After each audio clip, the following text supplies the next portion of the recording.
কেউ আপনাকে ঠকালে দোয়াটি 3 বার পড়ুন, যা হারিয়েছেন এর চাইতে আল্লাহ পাক ডাবল গুণ বাড়িয়ে দিবেন। মনের ভিতরে আফসোস রাখা যাবে না, হাই হতাশ করা যাবে না। যেটা আপনার কাছ থেকে চলে গেছে সেটার জন্য আল্লাহ পাকের কাছে দোয়া করুন। এটা যদি আপনার জন্য কল্যাণকর হয়, অবশ্যই এই জিনিসটা আপনার কাছে ফিরে আসবে। অনেক সময় দেখা যায় আমাদেরকে যখন কেউ দুঃখ দেয়, কষ্ট দেয়, তখন আমরা এই জ্বালা যন্ত্রণা আমরা সহ্য করতে পারি না।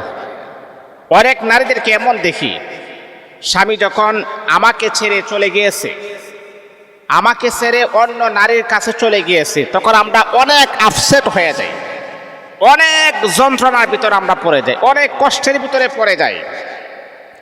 কিন্তু মা, আমি আপনাকে বলি, শুনেন, এতটা কষ্টের ভিতরে পড়লে, এতটা যন্ত্রণার ভিতরে যদি নিজে নিয়ে আসেন, এতটা টেনশন যদি নিজে নিয়ে আসেন, তাহলে আপনার স্বাস্থ্য নষ্ট হয়ে যাবে।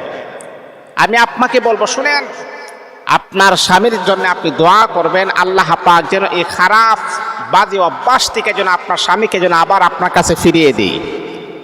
কিন্তু এতটা আপসেট হওয়া যাবে না, এতটা দুর্বল হওয়া যাবে না। যেই স্বামী আপনি এতটা ভালো থাকার পরে, স্বামীকে সেবা যত্ন করার পরেও, স্বামীকে আদর সোহাগ করার পরেও যে স্বামীকে আপনি রাখতে পারেন নাই, হাজারো চেষ্টা করে আপনি তাকে কখনো তার মন আপনি পাবেন না। এখন আপনি বলতে পারেন, তাহলে হুজুর আমি কি করতে পারি? আমি আপনাকে বলবো, ওই স্বামীর গড় করার চাইতে না করাটাই আপনার জন্য বেটার হবে। আপনি যদি পারেন হালালভাবে আরেকজনকে আপনি গ্রহণ করেন, এইরকম লম্পট বদমাইশ স্বামীর চাইতে না থাকাটাই ভালো। কারণ একজন নারীর সব চাইতে ইম্পর্টেন্ট এবং দামি সম্পদ হচ্ছে তার স্বামী। আপনি দেখুন, বাস্তবতাটা আপনি দেখুন, একটা নারীকে যখন আপনি কবুল বলে ফেললেন, কবুল বলার পরে ওই নারীটা তার মা বাবা, আত্মীয় স্বজন, পাড়া প্রতিবেশী, বন্ধু বান্ধব, নিজের ঘর বাড়ি ছেড়ে দিয়ে আপনার কাছে চলে আসছে। হেই বাবা, আপনার দায়িত্ব হচ্ছে ওই নারীকে সর্বোচ্চ তাকে ভালোবাসা, সর্বোচ্চ উত্তম ব্যবহার করা। কারণ আপনি একবার কবুল বলার পরে সেই নারীটা এত কিছুকে ত্যাগ করে আপনার কাছে চলে আসছে একমাত্র আপনার ভরসায়। এখন যদি আপনি তাকে তিলে তিলে তিলে তিলে কষ্ট দেন, এর চাইতে বড় বদনসিব আর কি হতে পারে?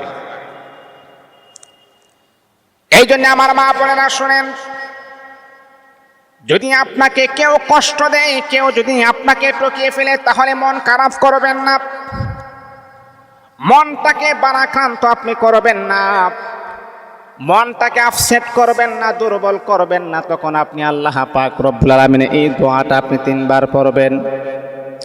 সুবহানাল্লাহি ওয়া বিহামদিহি সুবহানাল্লাহিল আযীম, সুবহানাল্লাহি ওয়া বিহামদিহি সুবহানাল্লাহিল আযীম। 5 ওয়াক্ত নামাজ আপনি পড়বেন। দোয়াটা পড়ার আগে আপনি 3 বার দরুদ শরীফ পড়বেন, 3 বার ইস্তেগফার পড়বেন, তারপর আপনি দোয়াটা পড়বেন। আল্লাহ পাক রব্বুল আলামিন যা আপনি হারিয়েছেন এর চাইতে ডাবল গুণ বেশি আমার আল্লাহ আপনাকে দান করে দিবেন। হতাশ হবেন না, নিজেকে এতটা ছোট মনে করবেন না।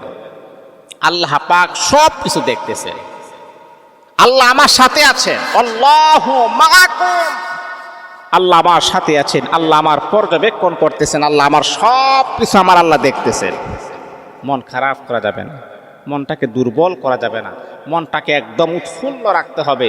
আল্লাহ, আমার কপালে যদি আমার স্বামী থাকে তাহলে ও ছেড়ে তাকে ফিরিয়ে দাও, আর যদি না আসে অন্যত্র আপনি চলে যান। আপনার এইরকম বদমাইশ স্বামীর চাইতে না থাকাটাই সবচেয়ে ভালো। আর ওই স্বামীকে নিয়ে যদি আপনি সংসার করেন, তিলে তিলে তিলে তিলে এই যন্ত্রণা আপনি মৃত্যু পর্যন্ত ভোগ করতে হবে। আল্লাহ পাক আমাদের সকলকে বুঝার আমল করা তৌফিক